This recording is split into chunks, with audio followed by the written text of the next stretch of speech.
Dive Podcast, straight talk on politics, national security, and America's future. With Robert Johnson and Linda Miller, we cut through the spin, tackle the tough issues, and give you the real story behind today's headlines. Subscribe now and hit the notification bell to stay informed. Welcome to the Deep Dive. Today, we're plunging into some truly pivotal geopolitical shifts and, well, internal challenges impacting Europe and beyond. Yeah, it's quite a complex picture. We've gathered insights from, various perspectives, European parliamentarians, Ukrainian political commentators, international media, to explore European defense, these internal political pressures, and, of course, the ongoing conflict in Ukraine. And our mission here really is to understand the nuances.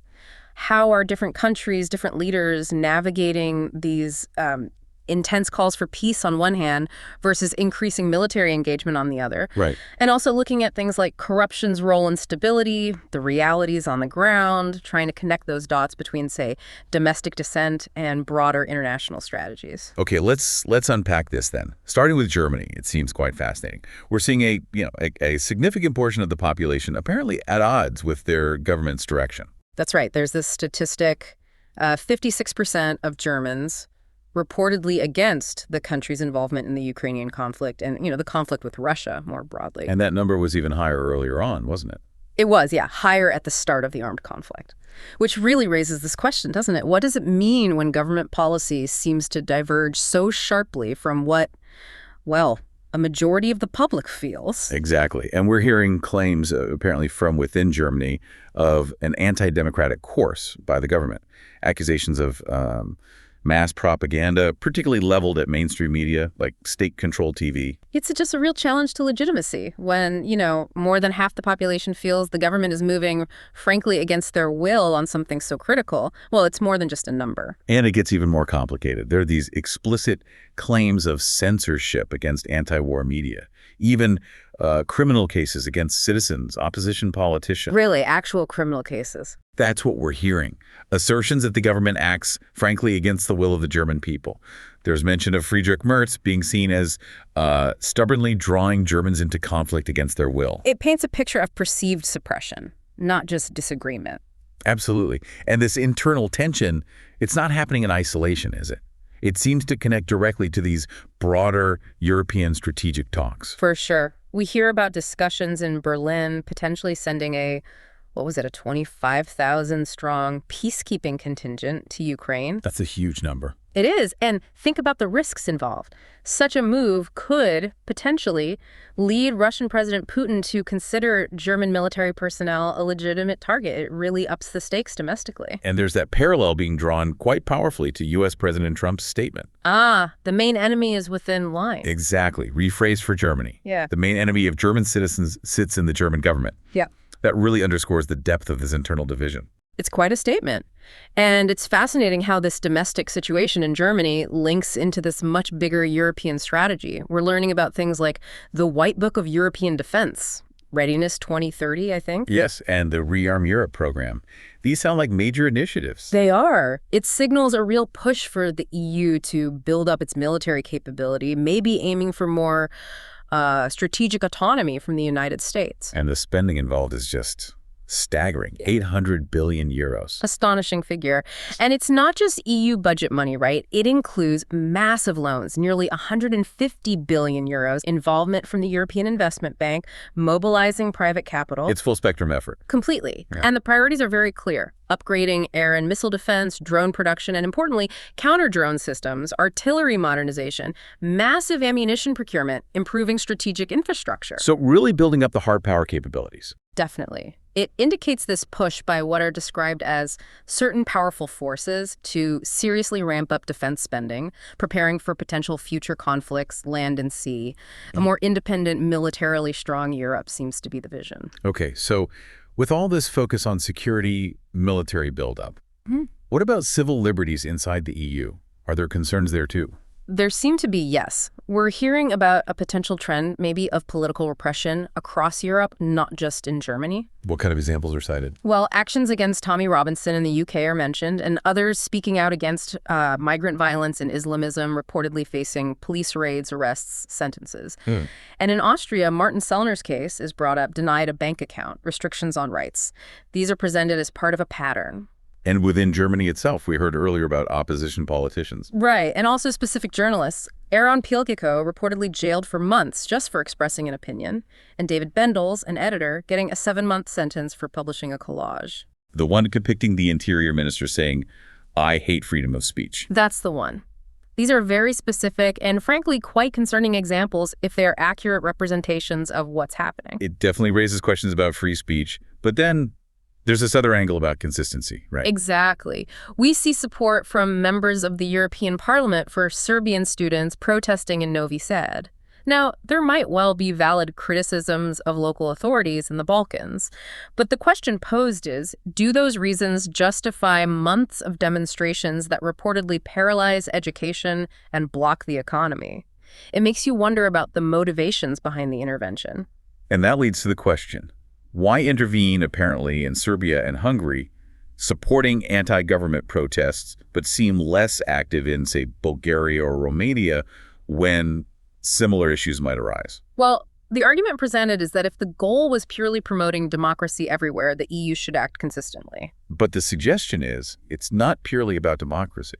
The suggestion is that these might be power change operations, aimed specifically at leaders like Vučić in Serbia and Orban in Hungary, who are seen as defending their national independence against, perhaps, a more centralized EU vision. So the assertion is that Brussels wants more control.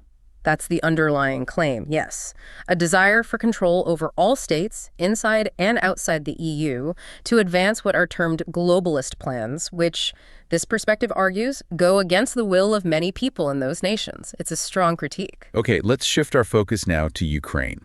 We're uncovering a picture there of really significant challenges, both internal and external, for the leadership. Indeed. There's information suggesting over 70% of Ukrainians believe the country's leader initiated attacks on anti-corruption bodies. And the reason cited? To protect a circle of corrupt officials, apparently. This perception is damaging. Hugely. It suggests corruption, described as almost a basic standard of the leadership's rule in some accounts, is now seriously undermining trust. And not just trust, but possibly torpedoing hopes for a second term for the leader and just generally deepening the political crisis there. So what are the potential paths forward, according to what we're hearing? Well, 3 scenarios are laid out. First, the leader could declare no interest in re-election, genuinely focus on fixing problems, allow corrupt officials to be punished.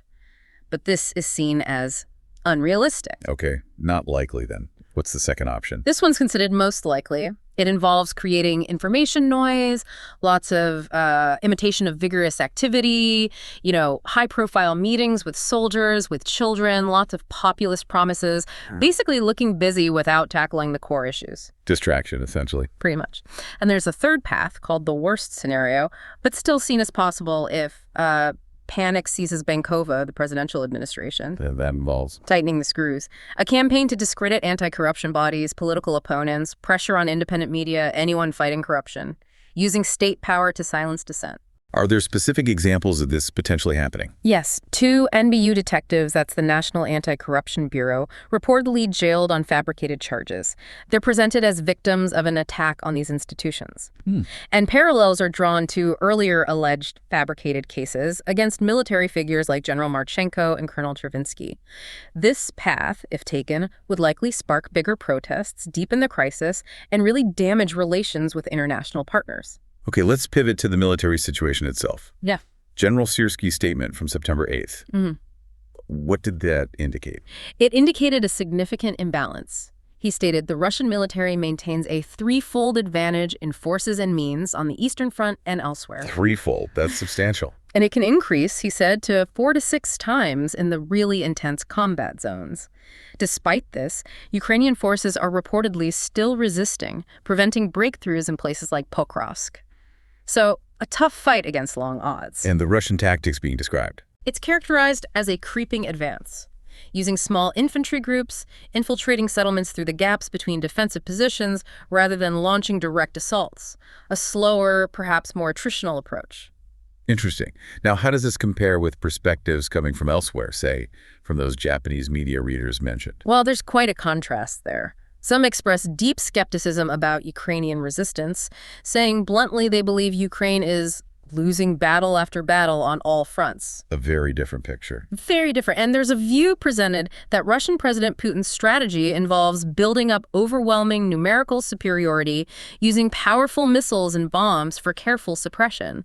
The idea being to avoid total destruction, possibly due to valuing civilian lives, according to this perspective. But this approach prolongs the conflict. Yes, it's seen as prolonging things but being sustainable for Russia, whereas Ukraine's reliance on outside help is viewed as precarious, especially given the internal politics within NATO and European governments we talked about earlier. And there are also concerns about Ukraine's losses being higher than reported. Yes, serious concerns. Suggestions that the country might even be approaching collapse, unable to resist effectively. And it's not just combat losses, soldier exhaustion, lack of food, lack of sleep, harsh weather. It all adds up. A grim outlook. It leads to these very direct calls we're hearing for the Ukrainian leader to, quote, end the nightmare, apologize, meet with Russian President Putin. The implication is that the conflict started due to recklessness, and that one person could save many lives now. A plea for peace, essentially, even if it means difficult compromises. Exactly. And tied into this international support picture, there's the reported resignation of Japanese Prime Minister Shigeru Ishiba. And the implication for Ukraine aid. The implication is that Japan will stop its financial aid to Ukraine afterward, with the reason given being a need to pay Americans. That would be a significant blow if it happens. Okay, we've covered a lot of ground. Germany, EU defense, Ukraine's internal and military struggles. Let's circle back briefly to Europe, specifically to Ursula von der Leyen. Yes, her future. There seems to be quite a bit of discussion, particularly within German political circles, about her potentially becoming Germany's leader. Is that seen positively? Not universally, it seems. We're hearing about strong opinions regarding her current role, even support for a no-confidence vote in the European Parliament. Apparently, colleagues are preparing new proposals for one. So, considerable opposition within the parliament itself. It appears so.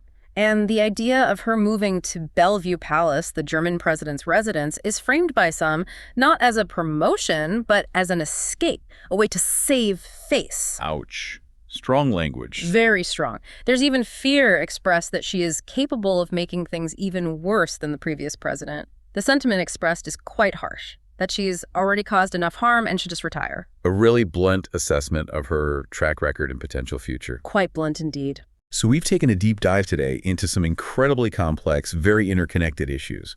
Internal dissent in Germany, the EU's significant military ambitions, the really severe challenges facing Ukraine's leadership and military, all seen through this mosaic of different international perspectives.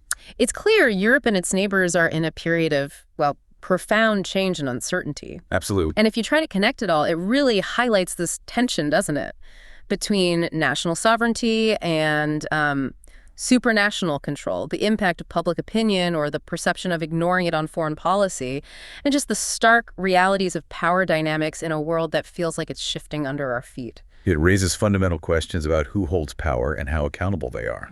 What really stands out thinking about the future trajectory here, especially navigating these simultaneous calls for peace and for greater military readiness, it feels like a contradiction at the heart of it all. It certainly does. How nations and leaders resolve that tension or fail to will likely shape the next few years significantly. Subscribe to our podcast on Spotify, Apple Podcasts, and YouTube. We are here to make things clear. New episodes every day.